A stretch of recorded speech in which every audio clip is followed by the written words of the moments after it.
예, 안녕하십니까. 평신도 교회를 꿈꾸고 있는 항창한 성도입니다. 음, 어, 저와 같은 생각을 가지고 또 그 길을 먼저 걸어가셨던 그런 분의 어떤 책을 좀 우연히 접하게 됐습니다. 어, 그분 책이 오늘 이 책을 한번 좀 소개하려고 하는데요. 유기적 평신도 교회라고 합니다. 유기적 평신도 교회. 진 에드워드라는 분이신데요. 어, 평신도 교회라는 제목으로 이렇게 박인천이라는 분이 옮겼는데, 일단은 유기적이라는 단어나 평신도 교회라는 단어가 가지고 있는 뉘앙스가 이미 기존 교회가 가지고 있는 어떤 제도적이고 어떤 그 프로그램적인 교회에 대한 어떤 잘못된 부분들을 가감없이 좀 지적하고, 물론 지적하면서 쓴 책은 아니에요. 근데 그렇게 지적이 되어 버려요. 이 책을 보면. 그리고 얼마나 그 교회가 지금 어떤 이런 그 프로그램을 따라가는 교회가 성경의 어떤 흐름에서 멀리 와 있고, 그리고 개혁주의라고 하는 개혁주의 후예라고 하는 어떤 그 교회 타이틀을 가지고 있는 많은 교회들이 정말 개혁주의지도 못하면서 어, 오히려 잘못된 흐름 속에 걸어가고 있는 전통이라는 어떤 그 우려먹는다고 하죠. 전통이라는 그 속에 흘러가고 있다라는 것이죠. 그리고 평신도, 유기적인 평신도 교회라는 그 의미 자체가 이미 그런 프로그램적인 교회에서 벗어나는 것과 어울러서 제도권적인 어떤 흐름이 아니라 그 교회 안에서 DNA가 되시는 예수 그리스도 성령님의 교통하심, 교제하심을 쫓아서 교회가 온전히 서 가려고 한다라는 그 사실들을 좀 분명히 보여주고 있어요. 그래서 정말 이미 오래전에 이것을 고민하고 또 그렇게 실제적으로 걸어간 분이 계시구나 라는 사실에 저도 큰 위안이 될 뿐 아니라 제 나름대로 큰 도전이 되고, 이분이 쓴 책들이 많더라고요. 여러분 잘 아는 세왕 이야기인가요? 세왕. 아주 우리 한국에 참 많이 전달되어 있었죠. 그분이 이 작가더라고요. 그 여러 가지 책이 있는데 계속해서 그분의 책들을 좀 같이 소개하고 좀 나누면서 어, 좀 우리 이 땅에, 그리고 또 저를 알고 있는 많은 분들 주변에 좀 이런 평신도적인 교회, 평신도 교회, 그리고 1세기의 교회를 따라 살아가는 그런 교회들이 정말 만들어졌으면 좋겠다라는 생각들을 다시 해보고, 제가 이 길을 가면서 가지는 어떤 저의 실패, 저도 실패를 했고, 그 실패가 무엇이었는지도 정확하게 좀 진단이 되었고, 좀 바라보게 되었다라는 생각이 듭니다.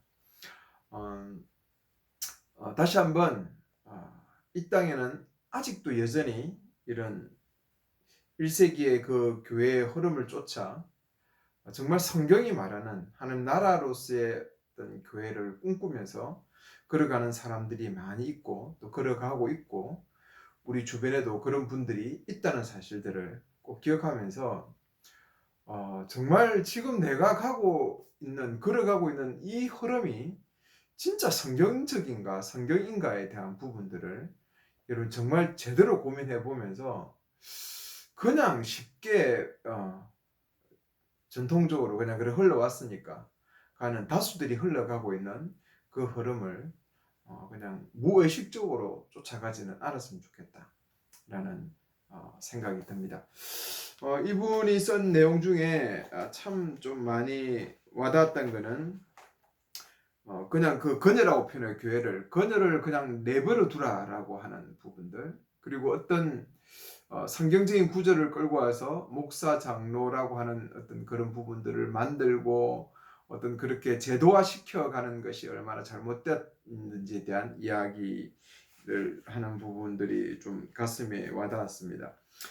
그리고 무엇보다도 이 알바니아의 어떤 예를 들더라고요. 이 부분이 참 좀 가슴에 와닿았어요.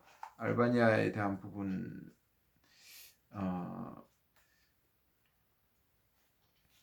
알바니아죠.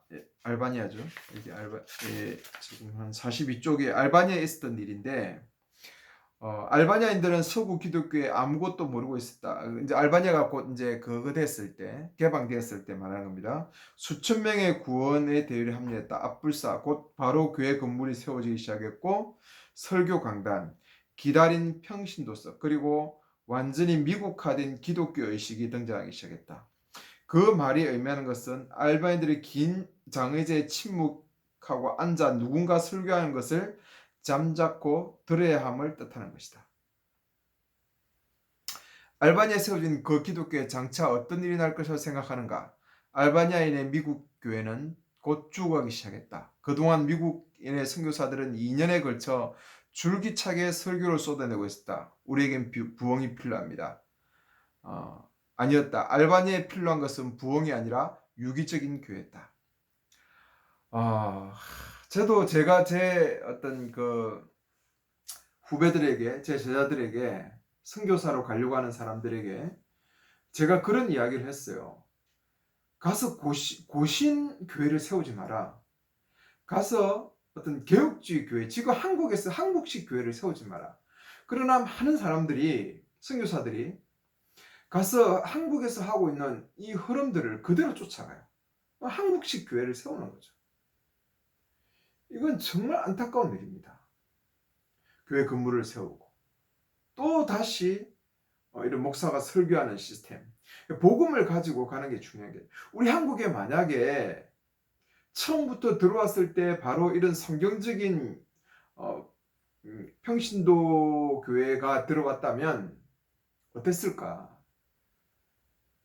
그런 어떤 부분이 아니라 미국식 교회가 들어옴을 통해서 한국 교회가 크게 부흥한 것 같지만, 제가 볼 때 지금 진단하는 것은 진짜 이분이 말했듯이 부흥이 필요한 것이 아니라 유기적인 교회가 필요하다라고 말하는 부분이 너무 공감이 돼요. 한국에 정말 성경적인 교회가 처음부터 서로 서서 그렇게 만들어졌다면, 한국식 교회가 만들어졌다면 어땠을까?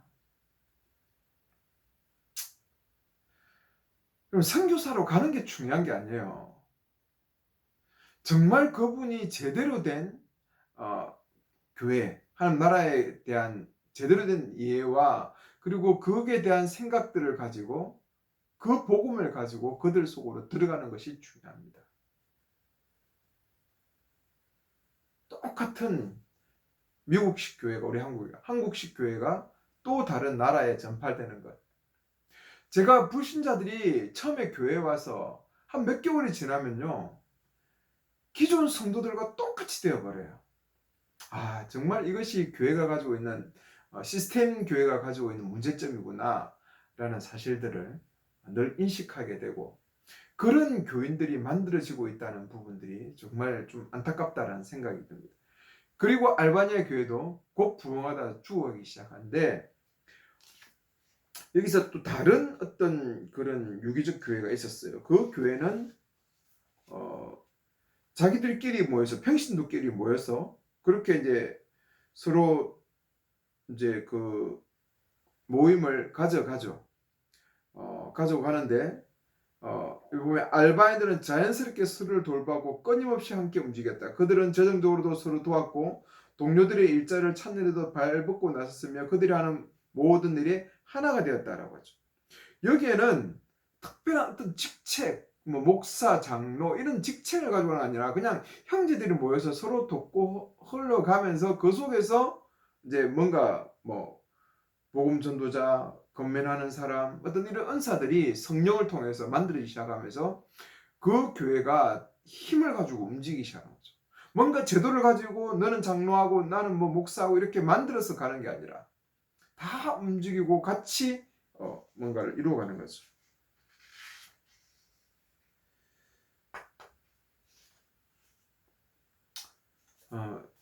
뭐 지금 이 부분까지만 지금 제가 좀 이야기를 하겠습니다. 그리고 또 다음에 또 이 책이 가지고 있는 부분, 이부적인 부분을 좀 나눌 건데요. 어, 유기적인 평신도 교회, 꼭 이 책 한번 대장간에서 나왔는데 이 책 한번 같이 읽어보시고, 또 제가 여러 권을 좀 이분이 쓴 부분을 이야기도 하고, 지금 성경적인 평신도 교회가 가지고 있는 어떤 그런 흐름들을 가진 책들을 좀 같이 나누어 보려고 합니다. 같이 한번 좀 들여다보고 또 읽어보면서, 정말 우리가 가고 있는 이 흐름이 정말 성경적이지 않았구나라고 하는 부분에 좀 눈을 떴으면 좋겠어요. 여러분, 교회 밖에서 교회를 보면 교회가 너무 잘 보입니다. 근데 그 안에서 살아가면 똑같은 흐름 속에 있어요. 그냥 주일날 가서 예배드리고, 그냥 또 일상적인 생활하고, 그 교회 안에 그냥 그 긴 의자에 앉아서 목사가 들려주는 말씀 듣다가 오고 하는, 이게 다죠. 그 속에 역동성이라는 건 찾아볼 수 없습니다. 그리고 내가 가진 내 은사, 내가 그리스도의 몸으로 참여해서 교회를 세워가는 부분이 뭔지에 대해서 성도들은 몰라요. 기껏해야 그 교회가 가지고 있는 시스템을 유지하기 위한 뭐 교사, 성가대, 뭐 구역장, 뭐 이런 어떤 시스템에 필요한 어떤 자리들의 생각들, 그건 사회가 가지고 있는 뭐 부장, 과장, 뭐 이런 사회가 가지는 조직과 교회가 가지는 조직이 뭐가 틀려요? 그 조직이 유지되기 위한 어떤 그런 역할적인 부분들로서의 어떤 그 흐름들만 이해하고, 정말 교회가 그리스도의 몸으로서 자라가고 하나 되는데 내가 어떤 역동성을 가지고 있는, 평신들이 어떤 역동성을 가지고 움직여가야 되는지. 여러분, 신약교회는 바울도 이야기하죠. 좀 질서를 가지고 이야기하라고. 그 당시에 얼마나 많은 사람들이 자기의 삶을 나누고 어떤 예배에 참여하고 말씀을 나누기에 그런 어떤 부분들에 대한 질서까지 요구했겠습니까? 신약이 말하는 교회와 지금의 교회는 너무 틀려 있어요. 그래서 우리가 성경을 좀 더 어떤 신약적 배경을 가지고 성경을 보는 것이 정말 중요하다라는 사실들을 다시 한번 강조하고 싶습니다.